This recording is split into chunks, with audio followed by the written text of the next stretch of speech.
organizations, the most important being Golden Peacock HR Excellence Award. In 2021, he was awarded, he featured in India's 50 best HR leaders of by White Page International.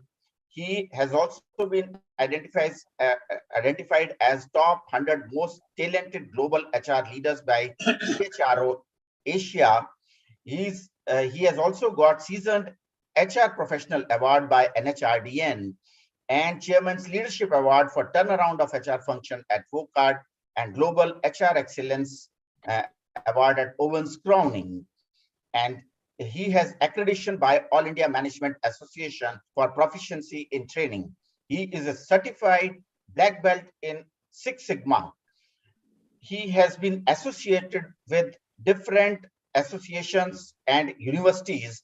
He is the regional president of North for NHRDN for the period 21-23, and he is former president of Delhi NCR for NHRDN, member of Academic Council of JK Lakshmipat University, Jaipur, and on the advisory board of several universities, for example, Nasi Monji, Nirma University, and Chandigarh University.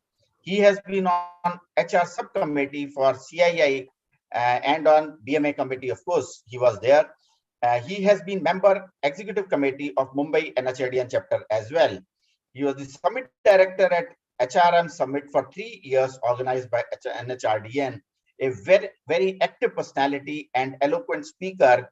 We look forward to listening and also having an enriching experience from your deliberation, sir. Now the forum is yours. Thank you very much, Sharma ji, and good evening, everyone, ladies and gentlemen. It's such a honor for me to be speaking to all of you, all my friends from Mumbai, senior professionals, senior managers, and many of who that I have worked with earlier. Sharma ji and myself, we work together at Vocard, and it's a proud privilege to connect with all of you. In fact, today, it's just a coincidence that I'm feeling exactly as if I'm sitting in Mumbai, because it is raining today in Delhi, which is a very fresh change, and it's a very pleasant weather. Therefore, I thought of putting a background which is resembling the weather against my photograph, against my picture. So thank you once again, Sharma ji, for giving me this opportunity. In fact, Mumbai is the city where I have spent maximum of my professional time, and I have learned so much from the city.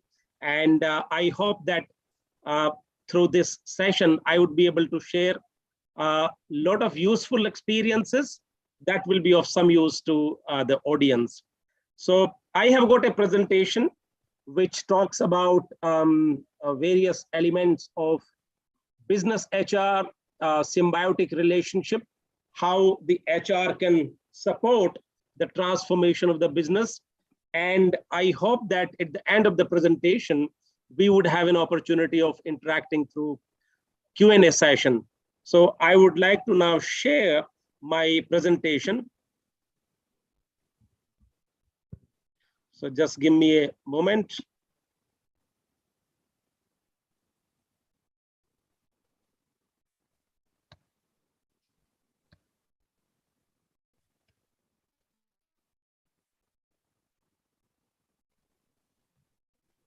This one.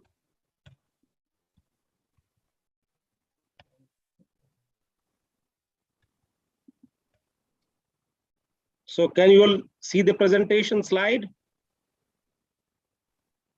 Not yet. Okay, okay, fine. Just give me half a minute.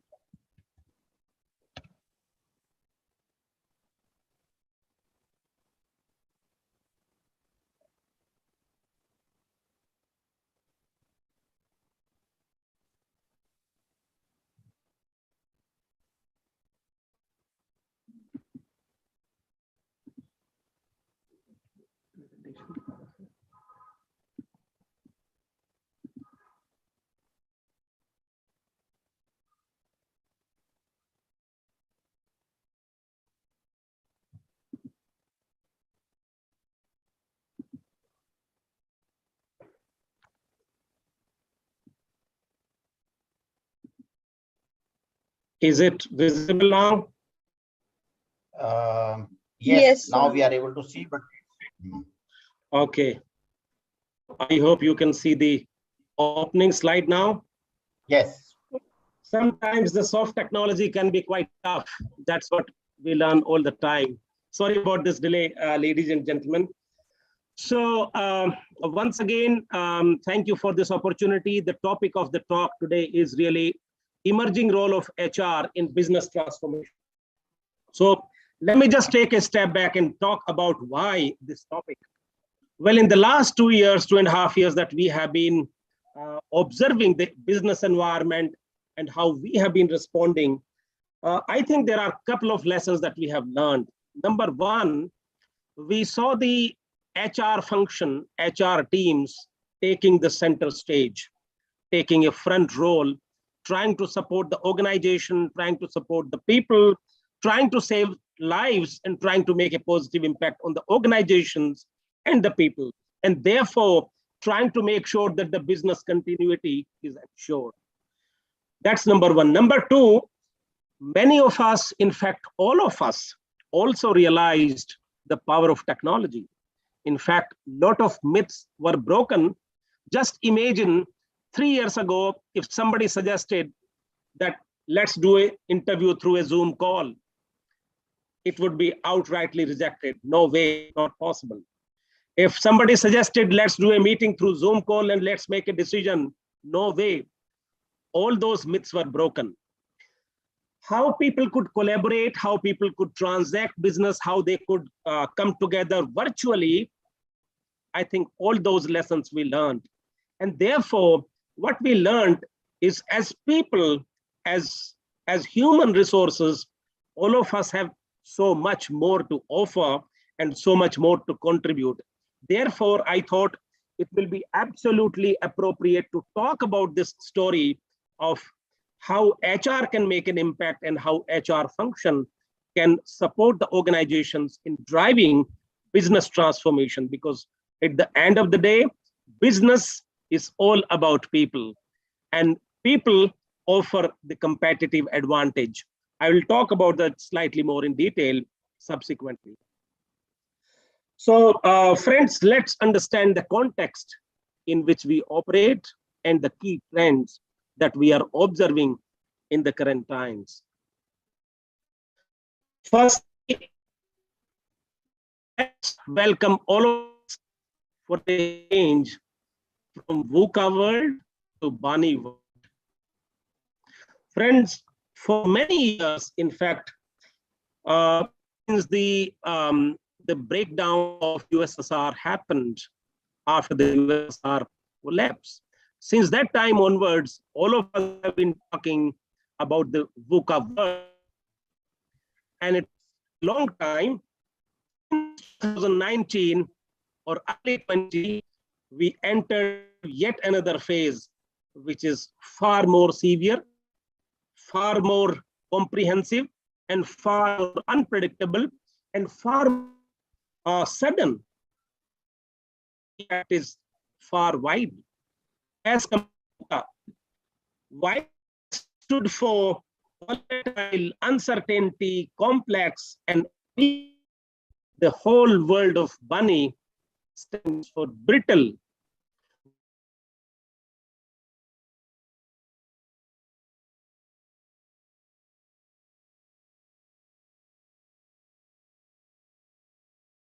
Is it that Mr. Prem Singh's network is not working, or I am not able to? So I think some network issues there. At his end, I think it is there. He has got disconnected, I believe. So let's wait for 2 minutes.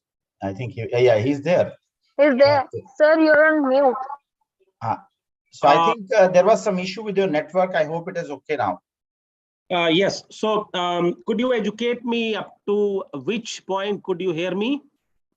You were on that Bani slide, VUCA and Bani slide. You Okay. were just talking about, you had started talking about Bani. Okay, fine. Thank you. You were talking about brittle. Yeah, yes. brittle is Okay. Bani. Okay. Thank you. Thank you, Pramod. So the point I was making is, from the world of VUCA that we have seen for many, many years, we have actually entered the BANI world. BANI means B stands for brittle, extremely severe, all Premji, of a sudden, and Premji, sorry systemic. Premji, sorry to interrupt. Your slides are not visible. Okay, let me share again.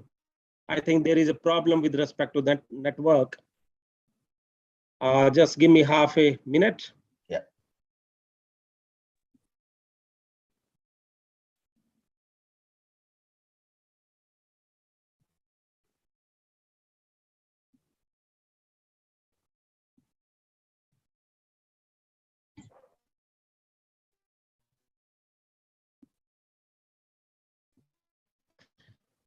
Can you see the slide now? Yes, yes. This is in. You have to make Thank it you. present. Thank you, Sharma. Yes, thank you. Yes. So, so therefore, from VUCA world, we have now entered into BANI world. BANI, B stands for brittle, A stands for anxious, N stands for non-linear. That means there is no connection between cause and effect. At least that is what we have been observing. There may be a cause and effect relationship, but are we able to see, are we able to fathom, are we able to establish that linkage? Answer is no. And therefore, we call it as non-linear. Therefore, that means that we are yet to discover that cause and effect relationship. And therefore, that makes it even more unpredictable and even more severe, because we don't know what's going on. Last one is incomprehensible. Generally, before anything happens, it's a common place that we get to see a lot of signals. In case of BANI, we don't get to see any signals. There is no pre-warning at all. Therefore, just look at the scale, look at the speed, and look at the impact BANI makes on our lives. And therefore, it is far more comprehensive, far more impactful. That's number one. That's one major change. Point number two, along with this, there has also been a significant shift at a business level when you look at the major economies of the world. If you look at the trends that have happened between 1992 to likely till 2024, what you see is that Europe and Americas are eventually giving way to the other economies. And you are seeing an emergence of Asia dominance in terms of economic impact, in terms of GDP, in terms of economic prowess. That's a trend. Great news for India is that by 2024, India is likely to emerge as the third largest economy. It's a great sign, it's a welcome sign, and it's a great news. It offers a lot of opportunities for all of us professionals in the country. Let's look at some more trends. Globally, when you talk about India, what is happening? So today, India is the second largest number of internet users in the world. India has the largest IT industry, second largest. India also has the third largest unicorn system in the world, which is the data that is produced by NASSCOM. Another one, and this is important, about 46% of India's workforce are millennials, and it is going to continue to grow. And there is an estimate that by 2025, this percentage is likely to be touching around 70%. Those are the projections. Now, there is another twist here, and that is important for us to see. You see, if you look at any organization, there are at least 3 generations that are working together, if not 4, in any organization. And we know that these 3 organizations, these 3 generations, which are working together in any organization, All of them think differently. All of them have different approaches, different styles, different preferences. Another thing that is happening is, and this is important for us to note, in another 20 years, the life expectancy of India is going to increase by another 9 to 10 years. And let me just share some statistics. When we got independence, the life expectancy in India was something like 37, 38 years. That was the situation then. Thanks to the modern medicine, fast forward, it continued to increase. And even as we talk today, our life expectancy in India is somewhere close to 69, 70 years as we talk today.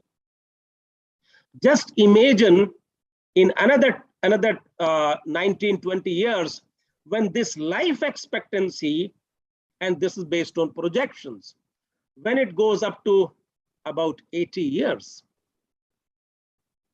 there would be a large number of people available. And it is quite likely that any organization may have 4, 5 generations working together at any given point of time. Therefore, while it's a great news that the life expectancy is on the rise, there are so many more people are living long lives, but at the same time, it brings its own challenges. Therefore, while we celebrate this development, we should also be cognizant of the other side of the this phenomenon. So I thought I'll just alert all of us to this reality. HR trends which are quite visible in the industry. We have seen that the employee experience has been gaining a significant amount of prominence. And there are statistics that better employee experience is likely to produce better business. There is a significant increase in the HR professionals with the data science expertise, and we have seen the prowess of analytics in people-related decisions. In fact, it is projected that those organizations which use advanced analytics for people-related decisions based upon data, based upon the data around talent, around competencies, around their behaviors, all of that, these organizations are likely to do much better financially as compared to those who don't use this analytics. This is research. Another thing we have seen is talent recruitments, internal hiring seems to be gaining momentum, and there is a statistics which suggest that those organizations which have done a better job in terms of internal job opportunities, they tend to outperform other people. I spoke about multiple generations of people working together post-pandemic, and with the emergence of millennials, almost more than half the organizations are already trying to revise their HR policies and trying to make sure that their HR policies and their HR programs have appealed to all these multiple generations of people who are working in the organization at the same time. Now, having understood this context, the key question is, if the business transformation has to happen, what are the critical imperatives, critical building blocks from HR standpoint? So I'm going to talk about 4 basic pillars, 4 basic building blocks, which are critical for the business transformation. Number 1, people. Number 2, technology. Number 3, culture. And then sustainability. And the role HR can play along these building blocks towards the business transformation. Let's talk about people. So when we talk about people, we talk about their talent, we talk about their competencies, we talk about their learning, unlearning, skilling, upskilling, and what have you. But there is another very important dimension, very important subject, a very important debate that has always been happening, at least for last couple of years.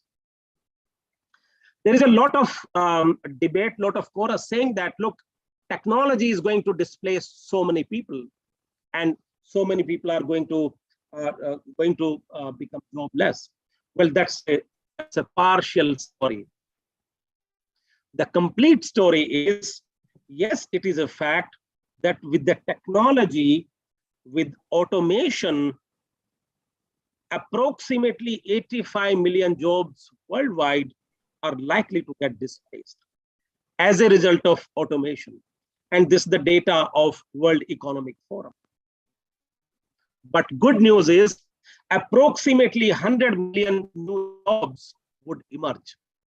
And these would be around areas like data science, people like your IT specialists, people like IoT experts, people who are very well entrenched in the digital domain, digital transformation experts.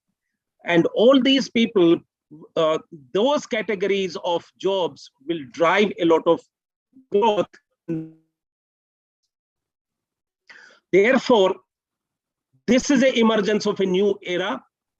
Obviously, the new skills will be required, new competencies will be required, and that's why in the next couple of years, there would be a significant focus on reskilling and upskilling of our people. It's already happening.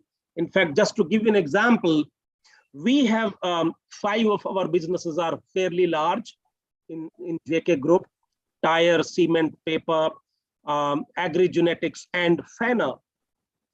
In all 5 of these businesses, there is a initiative which is on digital transformation, and there is so much reskilling, upskilling that is happening. And we have been able to deploy people in various areas based upon their interests, based upon their aptitude. Of course, it requires a lot of focus on reskilling and upskilling of these people. Another point here, there is another research from World Economic Forum that more and more we are getting into the sophisticated tools like digital and data science and analytics. More and more are the criticality of the soft skills that we are observing. And therefore, in the next couple of years, what we are going to see is the focus on 5 basic areas, 5 important areas. Number 1, digital leadership. Number 2, innovation, design thinking. In fact, you would see that there is a emergence of large number of design schools in the country. Sharmaji spoke about I being on the advisory board of JK University. This university has got an Institute of Design, and every year the demand for getting admission into this school, design school, is increasing multiple times. Therefore, design thinking, design, I must hasten to add, is not only about design of the products. It's also about the whole. For example, very simple case of, let's say you were to visit a website of a company. Designing the whole experience, how do you navigate, how the look feel happens, how does one navigate from one page to the other. So the whole thing, that experience is all about design. So design thinking is becoming extremely critical. Agile teams, agile organizations, quick, humble, fast, speedy response, all these are another element. Entrepreneurship, this is becoming even more important because we are seeing emergence of temporary teams, small teams. We are seeing that there are organizations within organizations, and each one must become sustainable. eventually, all of us, since we are all part of the large ecosystem or global village, therefore, we also would need to adopt a global mindset in terms of our whole approach. Talking about another element, working from home or hybrid working. And friends, I must take a minute to explain this. You know, my sense is in last about 2 years, this particular thing, working from home, has been a little overhyped.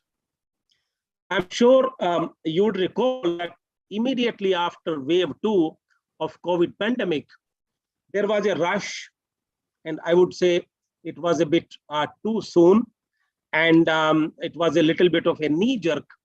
Many of the organizations were too quick to declare that 3/4 of our people will go into the work from home mode.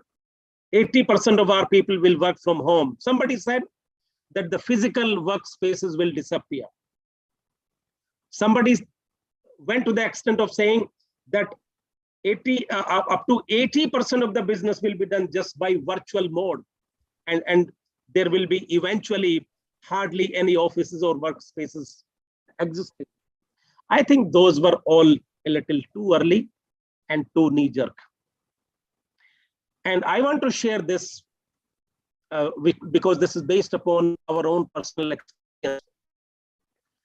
When the wave 1 was just getting over and the offices, plants started opening up, we conducted a survey in JK Group in our own organization, in the businesses. And we asked question to the people, to all our employees, and we had a sample size of something like 1,000 and 1,200 people. We asked them a question, what was your experience doing work from home? How did you like? What did you not like? Number 2, we also asked to their family member, how was your experience? Third question we asked was, would you like to come back to work, to the work space, or would you prefer to continue to work from home, or a mix of the two? And guess what? Against the popular perception that large number of people would prefer to work from home, we got an answer which suggested to us that the large number of people want to come back to work.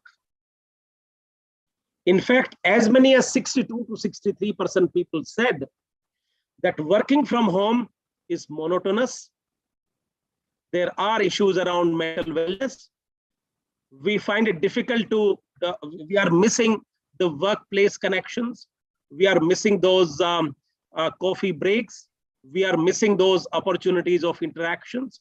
And then we realized, and majority of the people said that we would prefer to get into really a hybrid mode.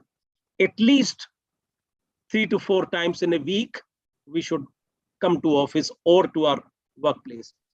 For many times, these assumptions, I think we need to be slightly careful, and rather than making assumption just based upon what appears to be on the surface, I think it's always advisable to go back and ask and check with people. That was our learning. Therefore, what we are seeing now, and there is another research which has been just carried out by another agency that also suggests that it's not going to be the case that the physical workplace is going to end. That does not seem to be likely. What we are going to see is a good balance of virtual and on-the-site working, hybrid. It is quite some of the jobs which can be done virtually, which can be done through technology, those may be shifted to work from home. In fact, it's also quite likely that it will also give rise to a lot of gig working, which we are already seeing. Project-based working is another trend that we are seeing, and these are clearly visible. And my sense is these trends are likely to continue at least in the foreseeable future. Talking about another area, talent, and based upon a very recent research that has been carried out. You know, there has been a perception that when you are recruiting people, what all matters is the package, the money, the promotion, you know, all those financials. But surprisingly, what we have seen of late now is at least large number of people, as much as 44%, are giving lot of preference to companies' values, culture, a sense of purpose, leadership, all of those softer aspects. And at this moment, I would like to talk about a study that I did myself a few years ago on school children. You know, we reached out to about 25, 30 school children 2-3 years ago. And these children who were in 9th standard, 10th standard, 11th and 12th standard.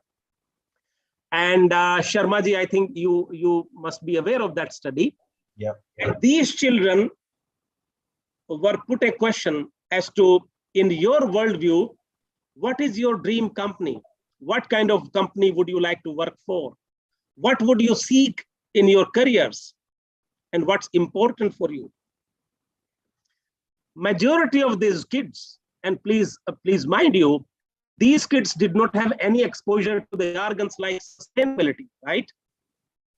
Majority of these kids did not talk about money. Yes, let me repeat. Majority of these kids did not talk about money. That is taken as given. That is more of a hygiene. That's a base requirement. Majority of them spoke about, well, I would like to join a company where there is a respect for women. One girl said, look, I'm differently abled. I would like to join a company where there is a space, respect, encouragement given to the differently abled people. Few children said, I would like to join a company which does a lot of social work. Somebody said, I would like to join a company which does a lot of work for the environment. My friends, I think we were then talking to the future employees of the company, future workforce of the company, and they were relaying to us, they're thinking what is important for them. And guess what? Today we are seeing in this slide what people are looking for when they join a company, what is important for them. We are already seeing that. Therefore, the point is the next generation of employees, which we call as millennials, I think we are already experiencing that the softer aspects of the organization are becoming even more prominent. Moving forward, I spoke about, but I very important fact, it would be no good if we only talk about the positive side of millennials and we choose not to talk about the other side. It will be rather irresponsible not to talk about the complete picture. Eventually, they are our future leaders. And if we have to grow our own timber for our own country, for our own industry, I think we also talk about both the sides. This is a research which has recently been done, and internally in our organization in JK Group, 2 days ago, we conducted a similar research and the results were exactly similar. So the question was, according to you, what are the strengths and what are the areas of development that are reflected by the millennials? So as you can see on the left-hand side, millennials are very creative, multitasking, tech-savvy, confident, ambitious, and all of that. And it is just an indicative list. It's not an exhaustive list. But at the same time, there are some gaps that we need to be aware. And our managers need to be aware, our leaders need to be aware, because it is these set of people, millennials, who need to be managed who need to be supported and helped so that they are able to realize their full potential. So there is a perception and there is an observation that these are probably overly entitled. Their listening skills are not so great. They have a low attention to details, perhaps some bit of unrealism in terms of aspirations. Nothing wrong, but I think this is what people are perceiving, and probably openness to the feedback.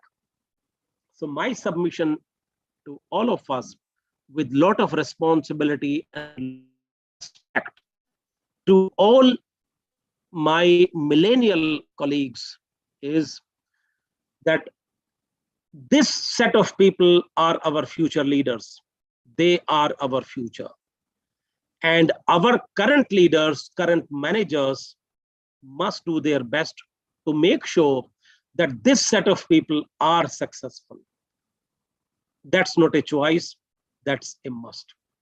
And since this is important not only for today, but for tomorrow, for future, and this is going to impact the future of all of us, the entire industry, entire country.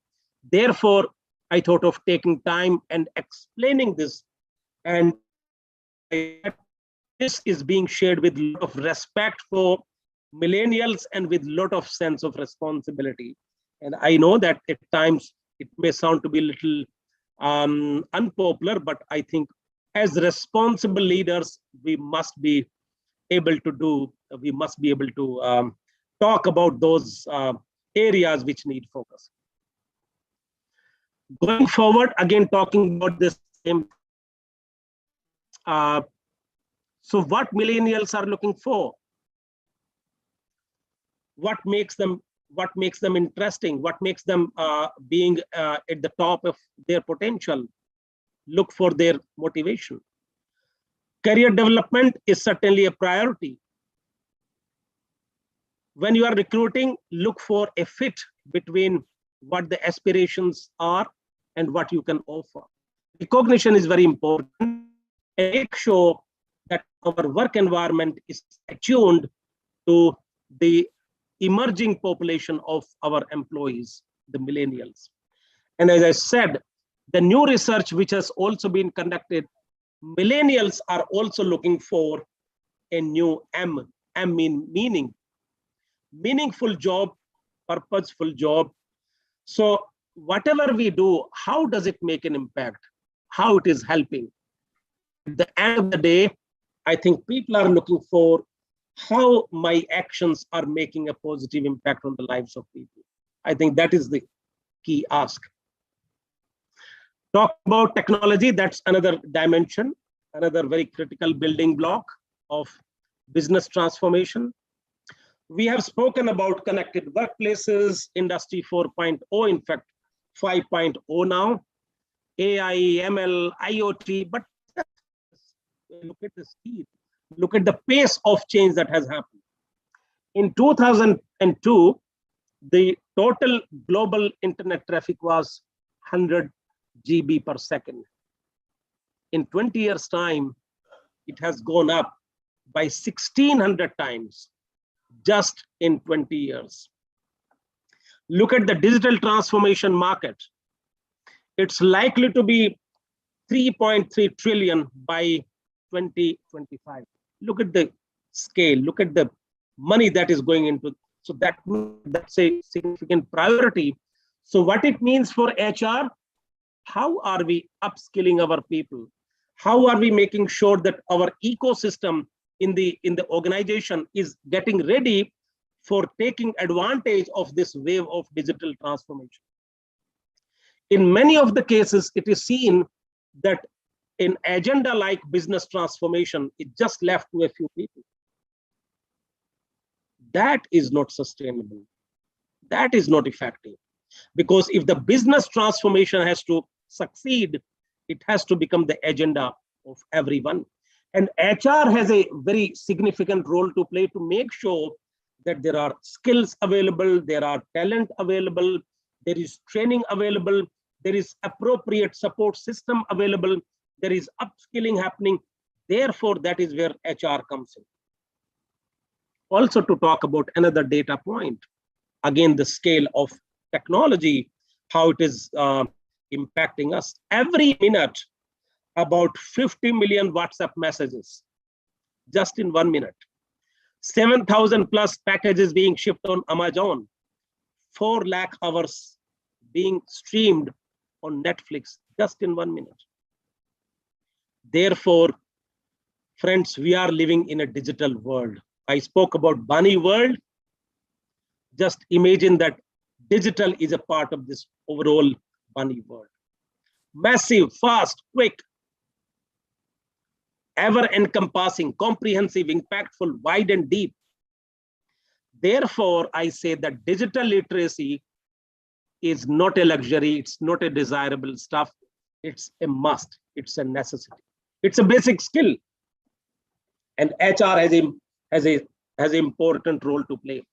Just so you are aware, just to share an example, in JK organization, we are driving an initiative called digital literacy program, in which we call it as digital quotient.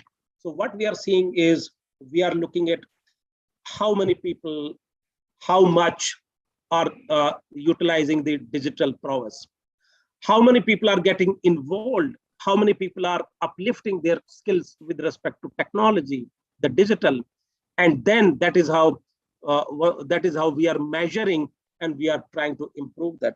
Because there is a saying, unless you can measure, you can't improve. Now coming to the next, third element, third building block, culture. Now I'm using this phrase, soft matters that matter the most. Friends, there has been a research which has been conducted since 1975, and every year this research is repeated. The research is around the market cap of a company, and this research has focused on Standard & Poor 500 companies, and they studied these companies ever since 1975. And the question, the research was around how much is the impact of tangible stuff on the market value of a company. Tangible means plant and machinery, land, equipment, everything tangible that you can feel and touch, and everything which is sort of a hardware. How much is the impact of the tangible on the market value? Number one. Number two, how much is the impact as a percentage of the softer aspect, that is the non-tangible? And non-tangible means your intellectual capital, trade secrets, brand value, reputation, talent, culture, experiences that you are providing to your people. So everything which is non-tangible, that was the question. So when the first research was conducted in 1975, this was the scenario. So impact of non-tangible was 17% and the tangible was 83%. Fast forward, 1985, non-tangible went to 32% and tangible came down to 68%. 95, the equation changed. The non-tangible, the softer aspects became 68%, and the hard stuff came down to almost 1/3, 32%. 2005, 80% and 20%. Any guess what it may be in 2015? Ladies and gentlemen, please make a guess.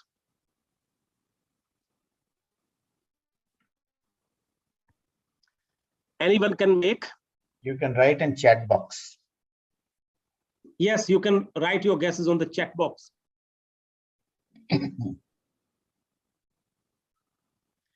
Any 2-3 guesses? Okay.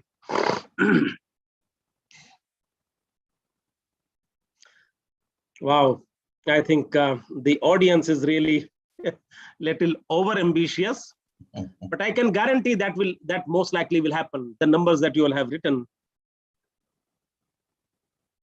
it is slightly less than what you wrote.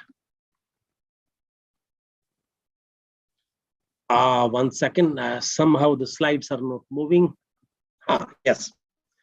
So 2015, the non-tangible stuff has gone up to 84%, and the tangible stuff is 16%. And this is what the research says. And the logic is, what they say is that the hard stuff, the technology, plant and machinery, everything that you talk about in terms of tangible, all that can be bought and copied. Your culture, your reputation, your brand cannot be copied so easily. It takes a lot of effort for a competitor firm to copy that. And therefore, that provides you a competitive advantage. In fact, that is what has been classically described even in the case study of Southwest Airline in this very popular book called Nuts. And that's what we have seen through the research also. So what we are seeing, therefore, is a very high prominence of culture and very high prominence of the softer aspects. And that is what we saw even in the aspirations of the younger category of our employees, millennials and Gen Z. So it's a good synthesis that whatever people are aspiring is also being demonstrated by the research.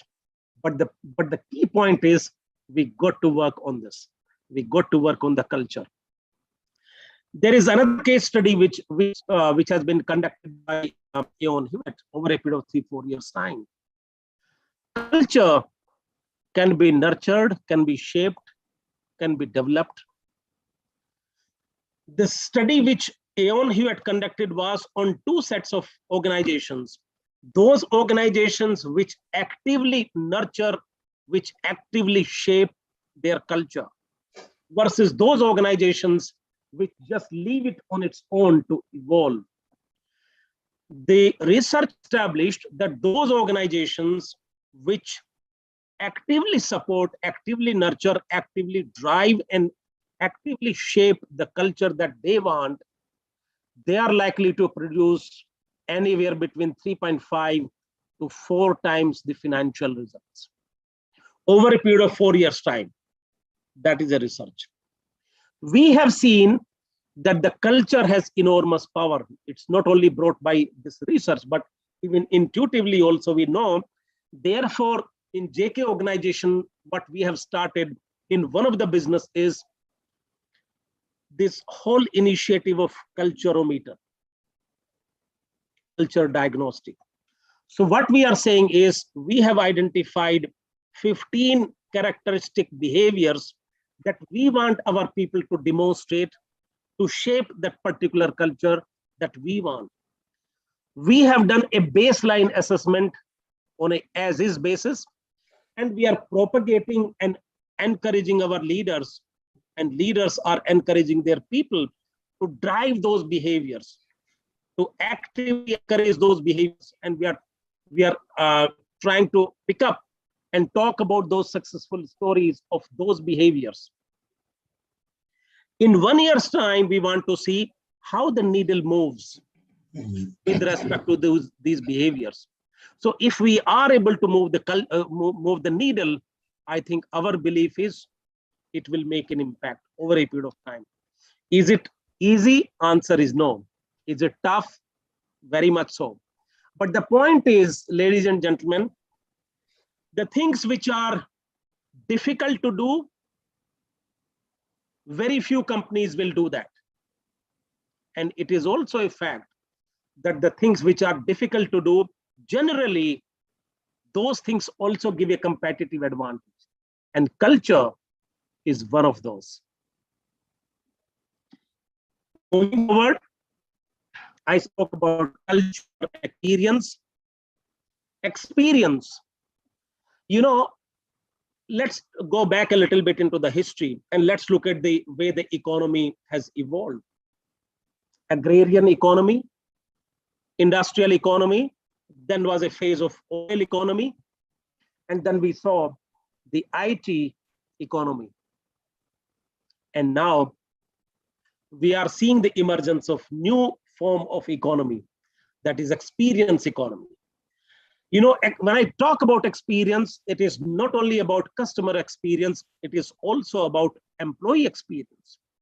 And there is a whole lot of research and statistics which establishes the fact that the companies which are focused on creating exceptional customer experience and employee experience, their financial metrics are far superior as compared to those who don't. So we can see these data points. I would not go too much. I just take half, so the people can go through this, and then I'll go to the next slide.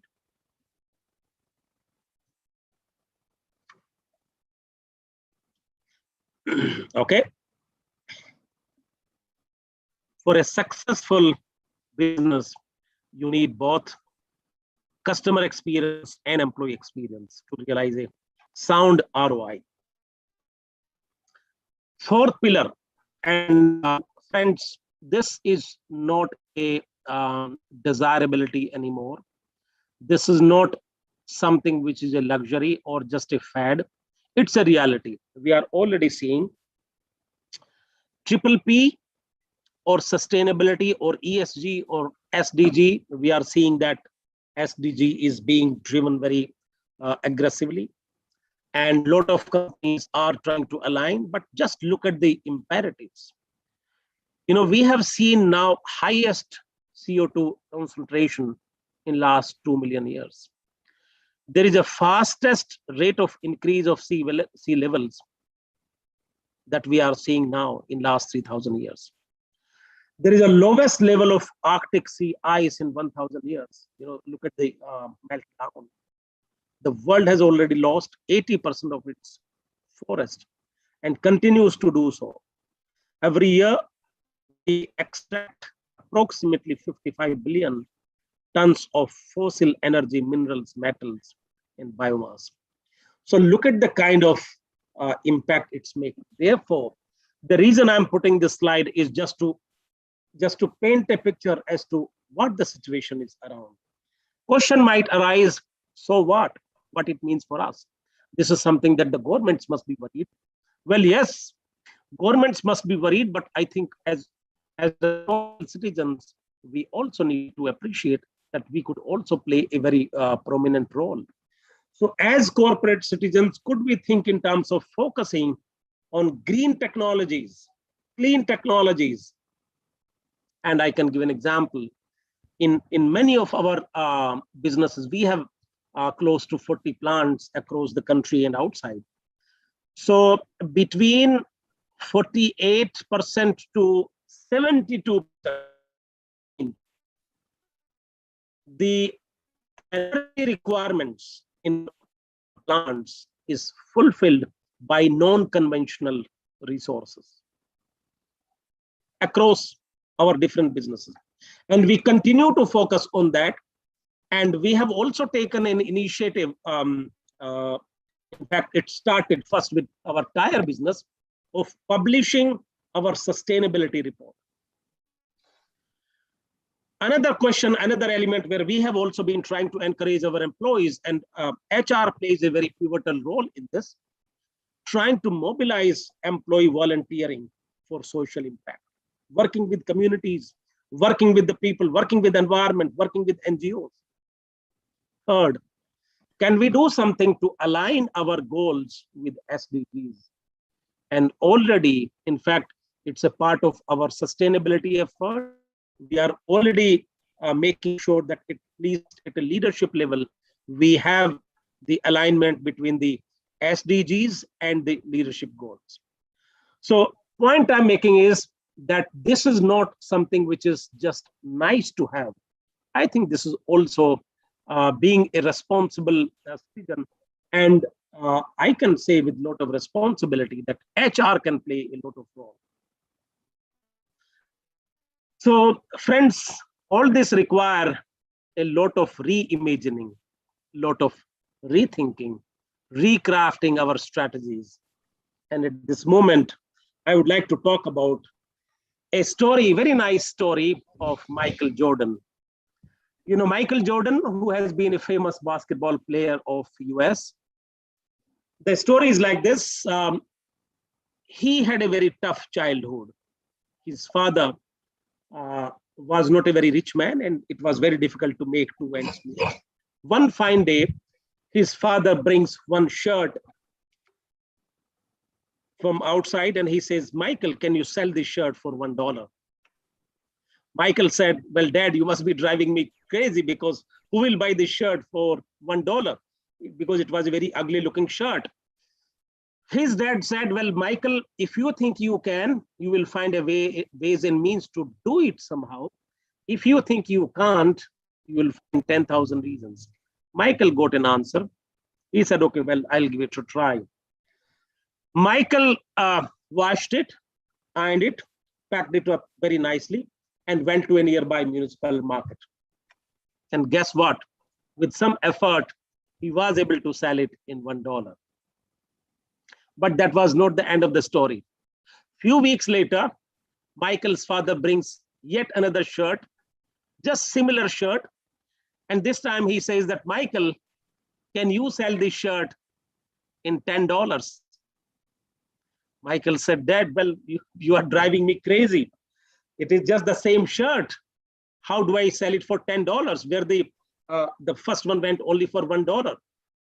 Michael's dad again repeated the same thing. If you think you can, you will find a way and means to how to do it. Michael thought for a while, and what he figured out, and there is a saying कि अगर किसी चीज को शिद्दत से चाहो तो आपको कायनात भी उसको मिलाने में लग जाती है. So Michael's one of the cousin sister was a very good painter. He went to his cousin sister and he got a painting of Mickey Mouse done on the shirt. And he went to a place where the kids of rich people used to come for the school. And he stood in front of the school like this with the shirt in his hand. And he prominently displayed the Mickey Mouse painting on the shirt. And guess what? When the school closed, the shirt went for $10 in no time. Michael was quite encouraged. But the kahani abhi aur bhi baki hai, doston. This time, Michael brings similar shirt again. And the target this time is, any guess, friends? You can make a guess and post it in your chat box. I will wait for half a minute. Just make your guesses and put it down on your chat box. Okay, 100, 20, 100, 25. Okay, well, friends, hold your breath. The target given was $2,000. Yes, ladies and gentlemen, $2,000.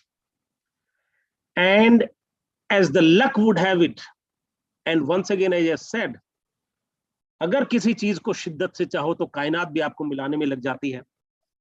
Few days later, Michael saw that there was an advertisement in the newspaper which talked about the premiere of a very famous movie in his town, where the actress and the actor of that movie were to join the premiere, and they also came. Michael decided to go there with the shirt. He went there in the function, in the event, and he made his way through the crowds. He had shirt in his hand. He also had a pen in his hand. And guess what?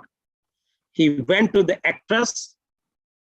He gave the pen to the actress, and he got an autograph done on the shirt.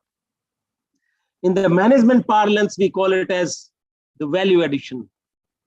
So there was a value addition done on the shirt. And guess what? In the same event, shirt went out for $2,000. So friends, what I'm trying to say is, I think in the bunny world that we are operating today, it requires all of us to really put our best foot forward.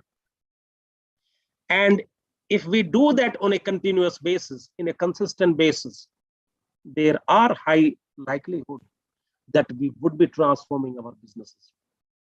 HR, as I mentioned, has a very critical role to play, not only on the people front, training, skilling, upskilling, restructuring, making sure that you as an organization, you remain agile, you remain resilient, you remain nimble, you remain quick. Flat organization, gig working, lot of upskilling, lot of focus on talent, lot of focus on sustainability, lot of focus on technology, making sure that the entire ecosystem is moving with the whole wave of technology and digital. Providing exceptional experiences to the people so that those people can then drive customer centricity. In JK organization, just to share with you, we have recently launched a recognition program for HR function. It's called as Customer Champion Award for HR.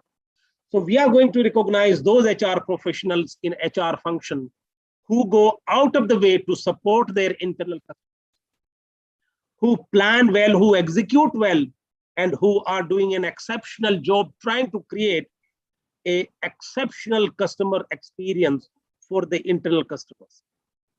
And we are going to celebrate those success stories. So we all need to reimagine, rethink, and recraft and replan our strategies. So this is what we got to do, and I don't think it's a there is any choice. It's a necessity. With this, I would also like to share some examples of and to recognize some of those leaders who have done it very effectively, who continue to lead, who have led organizations, and the HR leaders who not only led very ably, very effectively in their own respective organizations, but who also went on to become the CEOs. These are some of the stories. These are our inspirations. So since we are talking about business transformation, and I thought I'll just put this slide for us to appreciate that HR can also make a wider impact, not only in terms of supporting the organization through business partnering, but also assuming a larger role, much bigger role. This is my last slide. I would conclude with the quote from Mahatma Gandhi: "The future depends on what we do in the present." Thank you very much, ladies and gentlemen, and thank you for this opportunity. Prem, you can unshare. Yes. Thank you very much for a very engaging presentation and talk. I mean, I've first time seen HR presentation so full of numbers, research data and numbers, which is the domain of the business people actually. But it gives me a lot of satisfaction that, you know, the numbers coming from HR and who normally talk of people. So, you know, while we move to the questions answers, the two questions which have been put in Bani for the understanding is that people want to know little more about Bani world, because many of us have heard this word for the first time. And is Bani a universally recognized term? Okay, sure. Well, Sharmaji, I must say that VUCA. So there are two things. Number one, Bani is in continuance in a way in terms of nature. It's a continuation of VUCA, but the scale, the scope, the speed is almost like 10x or 20x. And when it came into the prominence is with the onslaught of COVID, because all of us know, all of us were just caught unaware. It was called as a black swan event. And so ultimately, Bani, what it does is it just demonstrates those events which are very high impact events with wide impact, with deep impact, and which are probably 10x or 20x of VUCA. Extremely unpredictable, extremely fast, and it just doesn't give you any time to respond or prepare. Thank you. And I can share with you separately some reading material on this, and you can then distribute it to the members. yes, that will be very nice. Thank you. One of our senior colleague, Mr. Indranil Ghosh, had some questions. Indranil ji, if you can unmute yourself and ask, that will be very good. Yes, Indranil ji.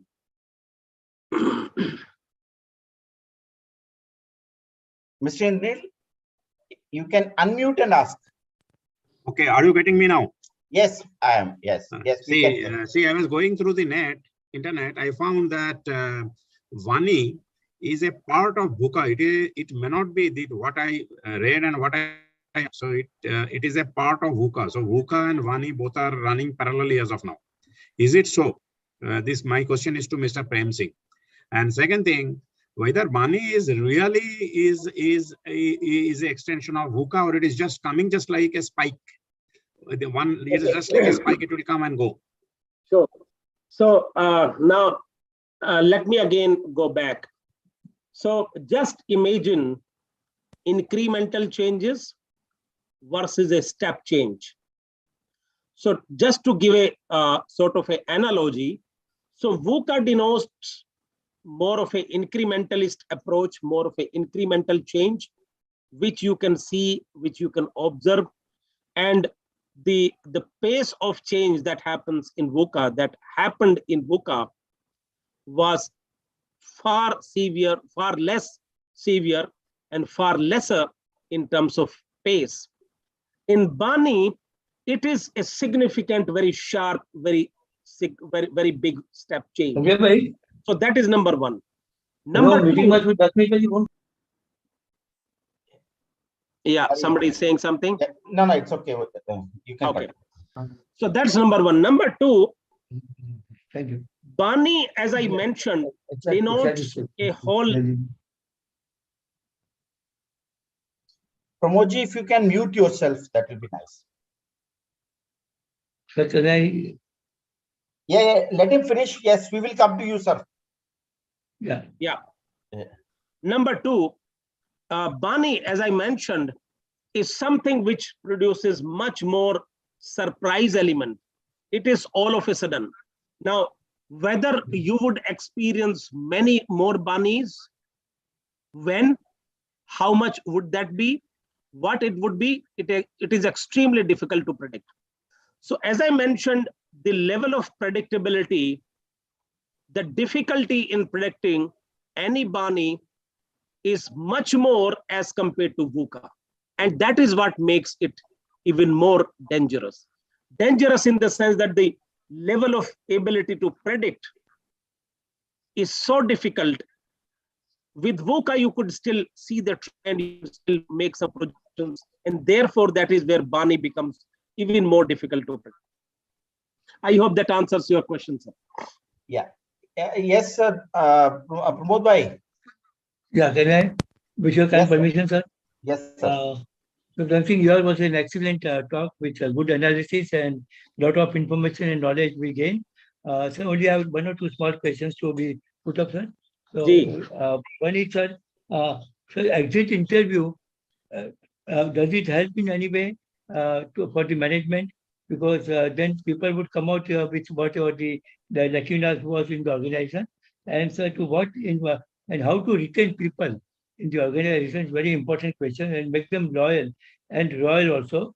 And the second part of the question is that do you think that practices, the HR practices in the public sector and the private sector companies differ in what ways, sir? Okay.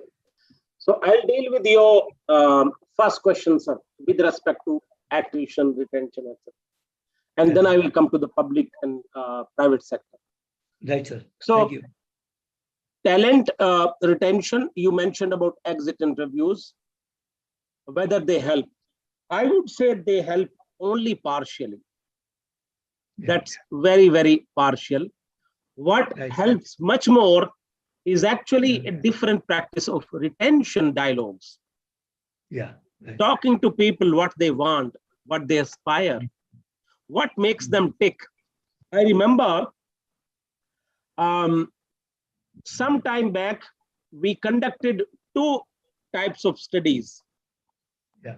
Those people who had left us about 6 months before. Right. Because somebody who is leaving you today, if you do an exit interview, you may Yeah. not get to the truth. You may not get to the reality. So the Yeah. people who have left you 1 year ago or 6 months ago, you talk Yeah. to them, a lot of surprises would come. Because Yeah. when the people leave, generally they say better prospects, personal reasons. Yeah. And many a times, same people, when you talk to them 6 months later, they say something very different, very alarming, very starkly different. Number one. Number two, we also did a dialogue called retention dialogue. What makes you tick? Right. What is it that we should do more of? And what is it that we should do less of? Those dialogues are tremendously helpful because you are really understanding the aspirations of people. So, and I just said, Shah Saab, life is not about either or. Many a times it's a question of and. You do this and this and this and this. That is what makes it. That has been my learning. Thank you. Thank you. And about the public sector, sir. Sorry, sir. You were to tell me about public sector and private sector. Oh, sorry. Yes, I missed that. One or two salient features. I mean, not a detailed basis, but sure. Your general comments. Yes. So, contrary to the popular perception that public sectors are a bit slow or laggards, I have seen a lot of public sectors having very good progressive practices. Right, sir. Not only in terms of exit interviews, well, that way exits are very low in number, but even in terms of retention and development of people, I think focus is very, very strong. So therefore, that is something that public sectors, some of the public sectors, I'm not saying everyone. Private sector has a benefit of speed, being slightly more agile, being slightly more nimble, and therefore private sector can take advantage of quick decision making, moving fast, moving ahead, etc., etc. So these are two different sort of observations that I have. Right. Thank you very much. Thank you, Premji and Jagmohan. Would you like to ask? Sir, my question is, last part of my question is actually remained. What I wanted to say is that whether COVID-19 is an example of Vani or not. That I wanted to ask. Yes, Ghosh. COVID-19, the very fact that it was so sudden, so vast, so deep, and so comprehensive, and it just caught all of us unawares. It was a black swan event. It was a bunny event. Jagmohan? Mr. Jagmohan? Yes, sir. Yes, sir. Yes. Sir, good evening, and I'm fine, sir. It is pleasure to listen to you and great session. I missed in between because there was a loss of connection. And my question here is, I think you presented a lot of statistics, especially I can expect statistics will come when you are presenting. So my question is that in today's era, particularly with gig workers and project management, is the plain learning and development sufficient, or we should have a platform which can provide the newcomers or the seekers anytime learning? It is not talking about LMS. It is talking about continuous engagement. So that is what I'm thinking. From your vast experience in NHRD and from your current profile, please throw some light on this, sir. Sure. Brilliant question, Jagmohan. And I think long programs, only structured programs, 5 days, 6 days, 1 week, 3 weeks, wo zamana is a thing of past. Today, we are living in a situation where it's a combination of several elements: short duration programs, micro bite videos, And the reason is like this, that look, only long duration programs are not, it's not easy to do them. Number one. Number two, you also want to make sure that the learning gets quickly assimilated and quickly acted upon. Just imagine, Jagmohan, you will recall that together we rolled out those micro learning, micro bytes for the Salesforce, 2 minutes videos, 1 minute videos. So those are very popular. So therefore, it's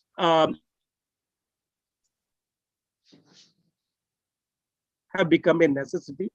It's not a luxury anymore. But what's more important, I would like to add, the lifespan of these several modules is also now shrinking. What worked 2 years ago may not work today. So very regular, continuous refinement, upgradation of these modules, small modules, micro modules, slightly longer modules, long-term programs, all of these, and supported very well by the technology. I think this is very critical. And that continuous refinement and making sure that your training interventions have an appeal to the millennials, which is the large chunk of your employees anyway.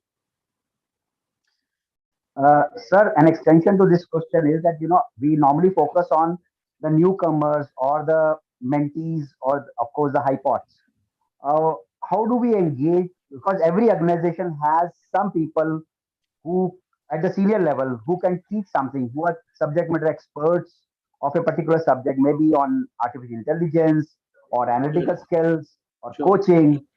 So how do they can add value from time to time by in the process of engagements? Sure. Beautiful question, Jagmohan. So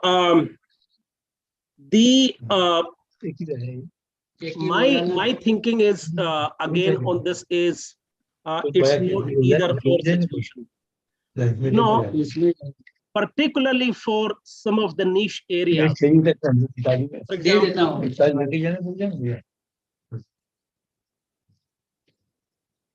Sir, you are muted. Yeah. I said that it's not again a either or situation. It's a combination of many elements. For example, the R&D technology, some of the niche areas like quality, for example, in pharma industry, some of the rare skills, some of the niche skills, there the subject matter expert has a very critical role to play. There is another dimension.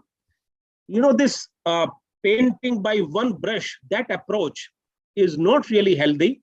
It's not really productive. Just imagine, and there was a research, retirement age. I'm just taking an example. If you go by the classical approach of retire everyone at 58 years or 60 years, many a times you might be hurting your own interest. Just imagine if your R&D head, your technology head, who is already having so much wealth of knowledge and fit and fine, working well, would you like to retire him at the age of 58 and 60 years? You will not gain, but your competitor will gain at your expense. Therefore, one has to have a very calibrated approach. I hope that answers. You, sir. Yeah. Thank you, sir. Thank you. And thank you very much. You threw the light on both the questions very well. Excellent. Thank you once again, and great hearing you, sir. Thank you, Jagmohan. Thank you, Mr. Prem Singh. And I would invite if there are any other questions from the audience. We still have some time if there are some questions. Hello. Yes, please. Yes, please. Sir, I really enjoyed the presentation. I don't have a question. I only have one request. If because when sir was presenting, we could not see the slides moving. So if only we could get some input on the slides. You would like to have the slides? If sir agrees. That's what I was going to. So if Mr. Prem Singh is okay, and if he can share with us. I will do that, Sharmaji. I will. You know, so nice. As I said, friends, I have lived in Mumbai for longest while, and that's the city where I've spent longest amount of my professional career. And for the love of Amchi Mumbai, I will send you the slides. Thank you so much, sir. So through our secretariat, we will ensure that these are sent to you. Sure. Yeah. Oh, Dr. Lagate says it's on the YouTube. Yeah, it's already there, ma'am. It's already there. Yeah. Okay. Okay. So thank you very much, Mr. Prem Sir, President, sir, we request Mr. Prem Singh to come to Mumbai once. We can host a dinner for him. Yes, sir. And yes, sir. Evening talk, sir. Yes. That would be great. Yes. I will host it, sir. No problem. He is always.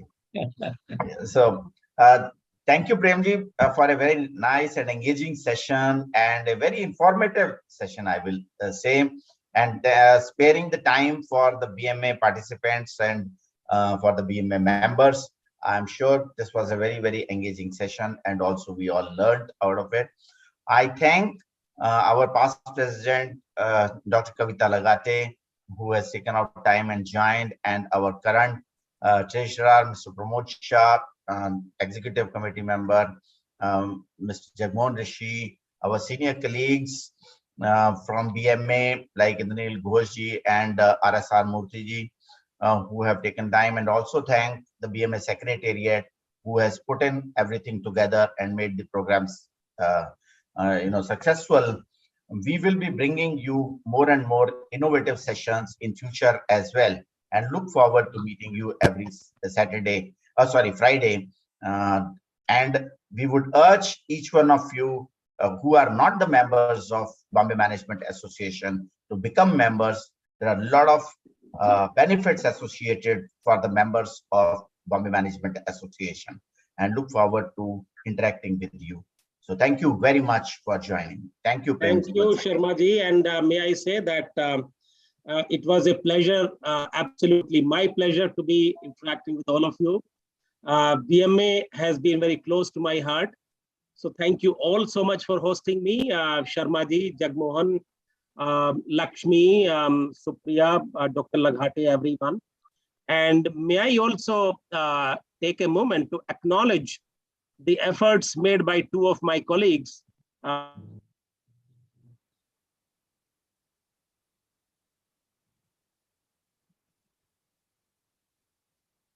Their hard work also, who have helped me to put this presentation together. In fact, we missed that. Sumit is a millennial, so you can see the millennial sitting next to me. Yes, thank you. Thank you very much, my dear friend. Thank you, everyone. We missed his name, Premji. Sumit and Pramod. Oh, Sumit and Pramod. Sumit and Pramod, thank you very much for sparing time for putting the presentation. You have one Pramod here and one Pramod there also. Thank you very much. Thank you very much, sir. Thank you. Thank you, sir. Thank you for the wonderful session. Thank you. And I must say, Prem Singh, you have very pleasing personality and also very pleasant talk. So you have been gifted by God knowledge as well as the outside personality also. Thank you, sir. Thank you so much. Thank you. God bless you. God bless you. Thank you. Thank you. Good night, everyone. Okay, thanks so much. Thank you. Lakshmi, you can stop the recording. Yes.